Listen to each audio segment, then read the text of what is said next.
Varicose veins కి సరైన చికిత్స కోసం సంప్రదించండి ఎవిస్ హాస్పిటల్.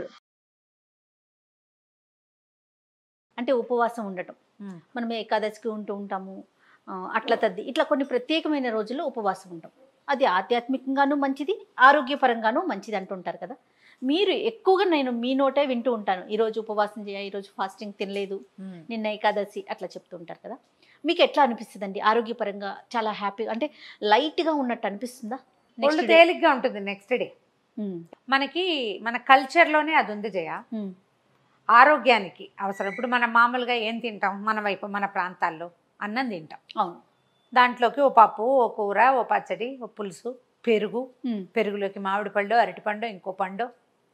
తర్వాత మనకి మంచి ఆహారం మంచిది అంటే గారెలని, బూర్లని, అప్పాలని, అరిసెలని మన ఆహారం అలాంటిది కదా. ఆయిలీ ఫుడ్ తీసుకుంటాం, పైగా నెయ్యి వేసుకుంటాము బేసిక్గా.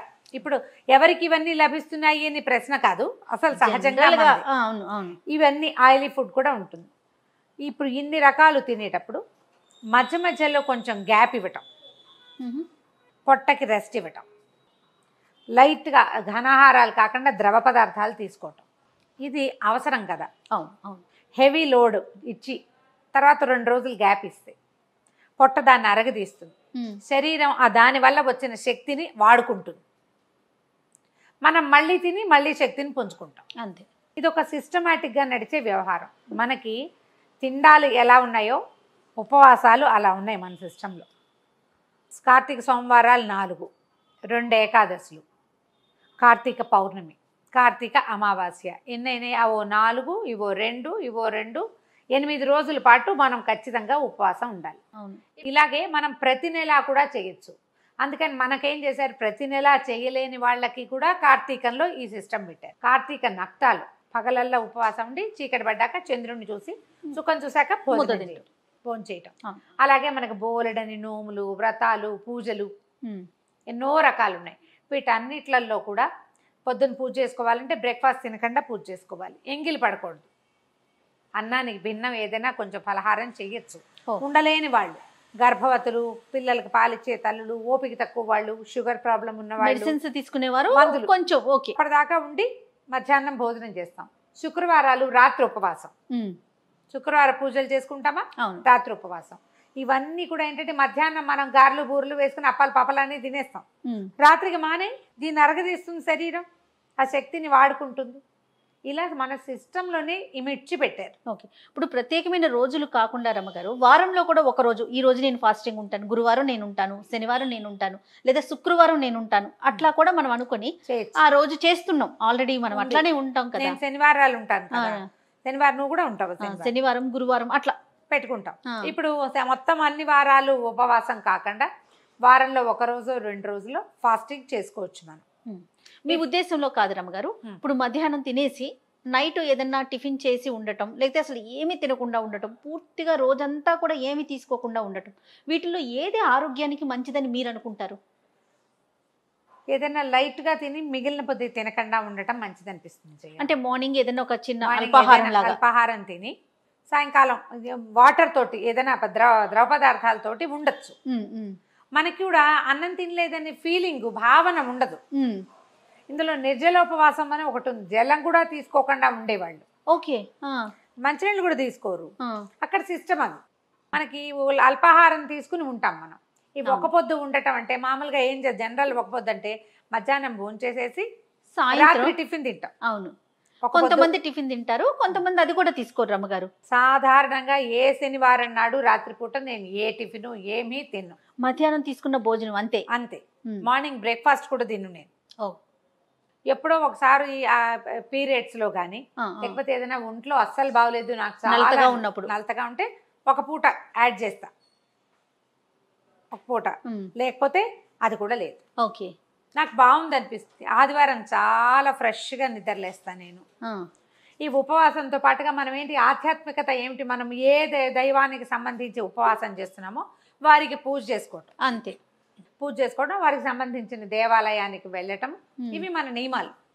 ఓ పొద్దున్నానని అర్ధరాత్రి 12 అయ్యాక తినేస్తామన్నారు అన్నది సిద్ధాంతం చూసావా, అది శుద్ధ తప్పు, అది చేయకూడదు.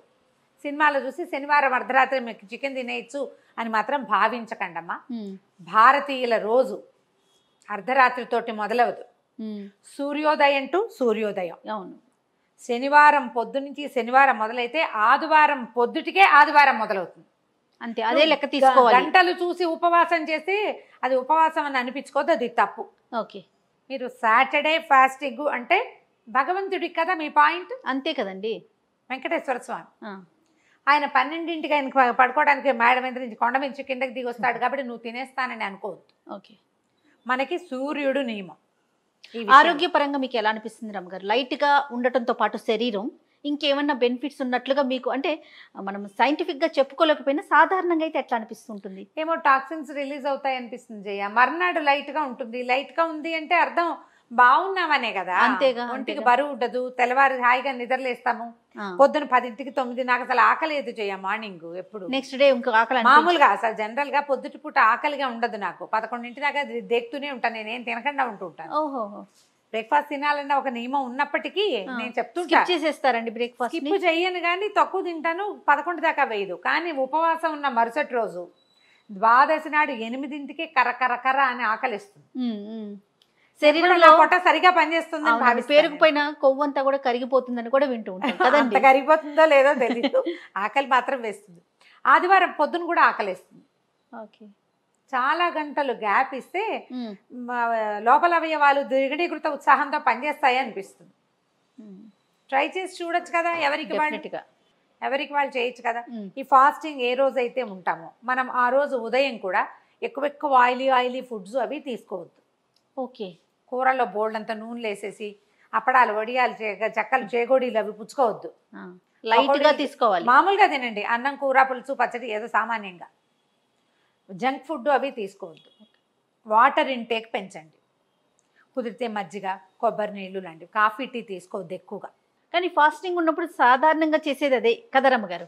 టీ ఎక్కువ తాగేస్తూ ఉంటారు. చాలా మందిని చూసాను నేను. ఆకలేస్తుంది, దాన్ని ఆపటం కోసం నీళ్లు తాగండి దాని బదులు. రైట్. కావాలంటే నీళ్ళలో కొంచెం తేనె వేసుకోండి. నీళ్ళు తీసుకోండి ఎక్కువ. మర్నాటికి మీ ఒంట్లో తేడా ఎవరికి వాళ్ళకి ఖచ్చితంగా తెలుస్తుంది. షూర్. ట్రై చేయండి. ఇందులో ఆధ్యాత్మికతతో పాటుగా ఆరోగ్యం ఉంది. ఈ ఆధ్యాత్మికతను ఎట్లా పెంపొందించాలంటే 12 అయిపోయింది కాబట్టి నేను ఏదైనా తినేయచ్చని అనుకోవద్దు. మీరు ఏది తినటం దైవానికి పనికిరాదు అని భావిస్తారు. నేను కాదు, నేను చెప్పట్లే అసలు ఆ పాయింట్. ఇది దేవుడికి పూజలకి పనికిరాదు ఈ పదార్థం అని మీరు ఏది భావిస్తారో దాన్ని తినకూడదు. రైట్. అది ఏదైనా కావచ్చు, అది మీ ఇష్టం. అంతే. మేమేం భావించమండి, అది కూడా మీ ఇష్టమే. నేనేం చెప్పను దానికి. భావిస్తే మాత్రం అది తినద్దు. నా స్ట్రిక్ట్ రూలు శనివారం నాడు ఉల్లిపాయ నో, నేను చేయను. పండగల్లో కూడా మేము చెయ్యము. అవి మాకు పనికిరావని భావిస్తాను. నివేదనకి పనికిరావు, తినడానికి పనికిరాదు అని చెప్పి మీ పద్ధతి అది. నా పద్ధతి అది. మా ఇంట్లో మిగిలిన వాళ్ళ సంగతి కూడా నాకు తెలియదు. నేను మాత్రం ఈ సిద్ధాంతం పెట్టుకుంటా. ఈ రోజు నేను చేయను అంతే. మీరు కూడా ఏదైనా ఒక సిద్ధాంతం పెట్టుకోండి. ఎప్పుడు కూడా జీవితం సిద్ధాంతము నియమము ఈ రెండు ఉంటే చాలా బాగుంటుంది. అంతే. అది తప్పొద్దు. మీ సిద్ధాంతాన్ని మీరే బ్రేక్ చేయకూడదు. మీ రూల్స్ మీరే బ్రేక్ చేయకూడదు కదా. రూల్ బ్రేక్ చేయాల్సి వస్తే దానికి ఒక జస్టిఫికేషన్ ఉండాలి తప్పకుండా. ఇలాంటి పరిస్థితి వచ్చింది కాబట్టి ఈ రూల్ బ్రేక్ చేయవలసి వచ్చింది. రైట్.